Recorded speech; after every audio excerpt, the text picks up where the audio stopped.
Assalamualaikum warahmatullahi wabarakatuh.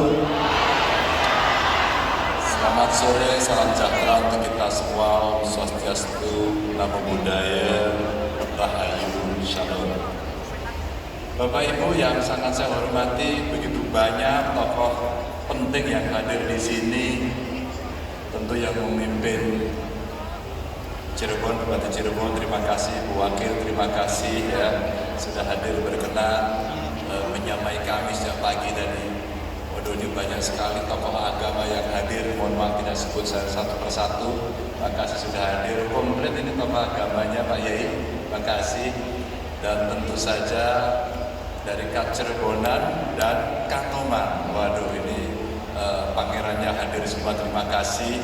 Dan tentu saya diantar Kang Ono, ini bos saya ke Jawa Barat. Dan Pak Rohmin, putra asli Cirebon ya. Dan tentu saja kita kasih tepuk tangan kepada para seniman yang hebat-hebat tadi itu. Ada seni tari, ada penyanyinya, ada seni lukis kaca. Waduh, keren. Dan yang legend sebenarnya salah satunya adalah seni lukis kaca. Dan itu terkenal dimanapun bahwa kalau ada lukis kaca pasti dari Cirebon. Dan yang khas mega mendungnya. Saya kolektor batik dan beberapa yang saya koleksi adalah dari Cirebon. Karena sangat khas sekali. Dan para seniman budayawan yang ini hadir tadi, ukir ya. Ternyata ukirnya waduh luar biasa. Ini saingan sama Jepara kalau di Jawa Tengah. Dan terima kasih, saya sudah dikasih apa namanya di sini ini? Blangkon. Oh, blangkon sama dengan kami ya. Ada blangkon yang dulu saya mikir belinya di mana begitu. Ternyata sampai di sini kita dapat ini. Mbah Rono ini teman saya lama sekali. Beliau aktivis pertanian, aktivis petani organik ya. Dan jalan terus tanpa pernah berhenti dan tidak pernah mengeluh. Adanya adalah semangat dan maju terus begitu. Dan seluruh undangan yang di sana pelajar ya, santri ya. Oh ya. Yang di sana juga ada ini, waduh baju-baju putih ini dari mana ini?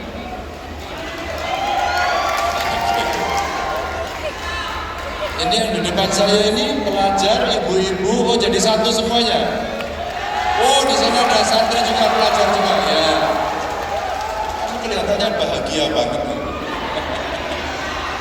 Bapak Ibu, saya membawa contekan beberapa yang penting yang kemudian saya catat di sini.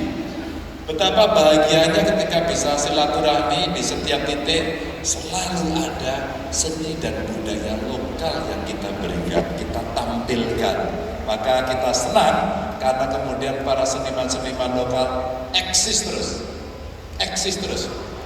Bapak Ibu, kita boleh cek ya, di tempat-tempat pariwisata dimanapun biasanya dilihat adalah seni dan budayanya. Maka itu yang mesti kita pertahankan terus-menerus. Tapi ya tentu saja ada inovasinya, tentu saja di-mix dengan yang modern, dikembangkan sehingga anak-anak muda pasti bermain musik. Ini yang paling muda yang mana? Oh, ini beliau ya. Paling muda. Pak, paling muda ya Pak. Pak, Bapak paling muda. Oh iya, langsung mantu aja pokoknya. Jadi ada yang senior, ada yang junior, semua memainkan alat musik tidak akan pernah hilang. Setiap generasi akan muncul. Lihat aja Bapak Ibu, di seluruh dunia orang akan melihat seni dan budayanya, termasuk produk-produk budaya. Ya kalau kita melihat batik begitu, pasti di tempat-tempat yang ada di Indonesia akan terlihat betul itu. Dan ada banyak cerita. Jadi Bapak Ibu, Pak Yai, saya waktu itu ditemui seorang tamunya kebetulan dari luar negeri. Lalu saya kasih batik. Ada dua pertanyaan kepada saya yang Yang pertama, ini apa? Ini kain batik. Apa cerita di balik ini? Cerita, Bapak Ibu. Maka kalau kita punya produk unggulan yang ada dari setiap tempat, termasuk batik, tolong ceritakan filosofi dan prosesnya dengan narasi yang bagus. Maka kalau mau jadi gift, tuliskan di sana dalam cerita yang pendek. 2, bungkusnya yang bagus. Tapi ada pertanyaan mereka, oke, ini ada filosofinya.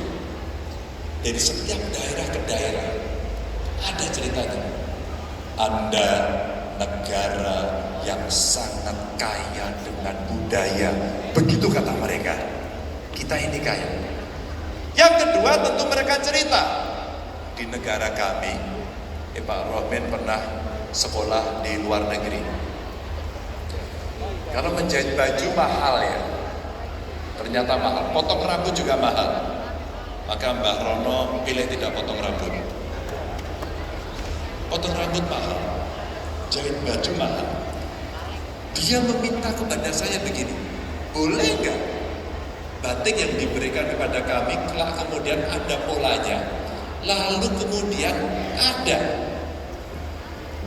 cerita di situ bagaimana memotong pola dan bagaimana cara menjahitnya. Sederhana, Bapak Ibu. Maka kalau kemudian produk-produk yang kita miliki, UKM, dibina, didampingi oleh Pemkab katakan, maka cerita itu bagus. Biasanya ibu-ibu ya Bu ya, dari PKK umpama, Dekranasda umpama, bercerita itu, ini ada orderan. Saya lebih senang ketika ada tamu yang datang, maaf, kalau dikasih kenang-kenangan seperti vandel, seperti plakat, boleh. Tapi jauh lebih baik sebenarnya karya seperti ini. Ini karya lukis yang menarik, atau dikasih buku, atau dikasih yang lain. Karena itu menjadi sesuatu yang sangat berbeda. Ini saran saya saja. Nah, Kabupaten Cirebon ini menjadi salah satu basis tradisi budaya yang sangat kuat. Cirebonan. Sangat kuat sekali. Saya orang Jawa, tapi kalau mendengarkan bahasa Cirebonan saya masih nangkep. Ada sedikit Sundanya, ada sedikit Jawanya. Cirebonan yang sangat khas. Maka saya catat ya. Dan kemudian dari tradisi itu kita melihat tari topeng, ada gambarnya. Itu. Ada tari topeng. Lalu kemudian sintren. Betul ya? Ada gembyong, ada genjreng udan, ada angklung bungku. Bapak Ibu, kita inventarisasi. Kalau para pemain ini kemudian kolaborasi dengan band-band modern, lagunya diciptakan oleh grup band indie. Terbayangkan kan Bapak Ibu? Mereka kreator-kreator muda itu akan selalu eksis dan tidak akan pernah berhenti produknya. Ada nggak musisi lokal di sini? Angkat tangan. Musisi lokal. Oke, seniman lokal. Yang ada yang di depan ini berarti. Yang menarik sebenarnya genjreng udan. Ini saya catat sampai saya browsing kemarin ini. Ini berkembang di pesantren yang ada di Cirebon. Berkembang. Maka pondok pesantren berkelindan bersatu ya, kemudian mengembangkan seni dari sana. Sehingga dakwah-dakwahnya itu menjadi asik, menjadi menarik, menjadi soft. Ya seperti masuknya Islam di tanah Jawa juga sama. Dulu pakai gamelan, gamelannya masuk. Kalau kami itu ada sekaten, kemudian ada pasar malam, ada nyanyi-nyanyi, ada pameran begitu ya. Tapi orang bilang sekaten itu apa? Ada yang mengatakan syahadat ain. Maka gamelannya masuk ke depan masjid dan orang berdatangan, bergeserlah dari era Jawa waktu itu yang Hindu, terus kemudian menjadi Jawa Islam. Sebuah perjalanan melalui pendekatan budaya. Maka kalau kami sholawatan, Mama Habib Syekh gitu ya, sholawatan pasti ada lagu Jawa. Lirilir, lirilir, tandurita sumilir. Itu semua Syekh Hermania menjengkrak-jengkrak. dan kemudian dimasukkan apa-apa yang menjadi pesan moral yang baik melalui budaya. Lalu yang menarik dari Gentri Muda dan Berkembang ini, dan ini menjadi salah satu awal penyemangat perjuangan untuk melawan penjajah.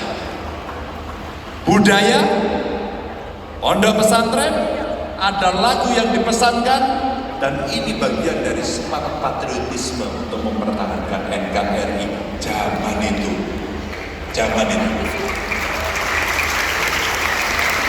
Atau mungkin NKRI-nya belum lahir, tapi semangat patriotismenya sudah dimulai dari sana.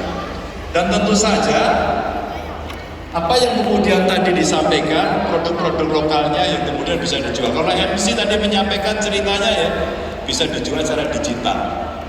Desa-desa Bapak Ibu berkembangnya dahsyat sekali. Maka produk-produk yang ada di desa dengan digitalisasi yang bagus, wow, sekarang hebat. Maka kalau saya ketemu dengan generasi Z, mereka masuk dunia medsos, dan kemudian dia memasukkan seluruh karya, termasuk di dalamnya proses-proses kreatif yang dia upload. Ya, kalau tadi sebelum ini saya bertemu dengan kawan-kawan saya dari kader PDI Perjuangan, saya undang generasi Z, dia cerita, apakah kamu punya medsos? Apakah kamu punya akun YouTube? Dan dia bilang punya. Apa yang kamu ceritakan? Saya cerita tentang penelitian, saya cerita tentang kegiatan, saya ekspresikan seluruh proses kreatif itu dengan harapan publik akan bisa menonton. Fasilitasi itu saya kira yang hari ini menjadi penting. Sekali lagi, saya terima kasih. Kunjungan saya ke Cirebon mendapatkan sambutan yang sangat ramah sekali. Tapi tentu ini bukan kunjungan saya pertama. Empal Gentong selalu menjadi tempat yang sangat menarik ketika saya lewat Cirebon. Lalu nasi jamblang tidak pernah kita lupakan, termasuk ikan asinnya yang wow, Jambar, the best in the world. Ini yang kalau kita lihat, maka Cirebon dengan kekayaan yang luar biasa, yuk kita kembangkan. Saya membayangkan ketika festival Cirebonan dilakukan, budayanya ada, kulinernya ada. Tadi saya lari-lari keliling kota, heritage-nya ada. Terbayangkan nggak festival itu tahunan dan kemudian akan banyak orang yang datang. Nanti ditambahi kita mengundang artis lain dari tempat lain untuk bisa kolaborasi.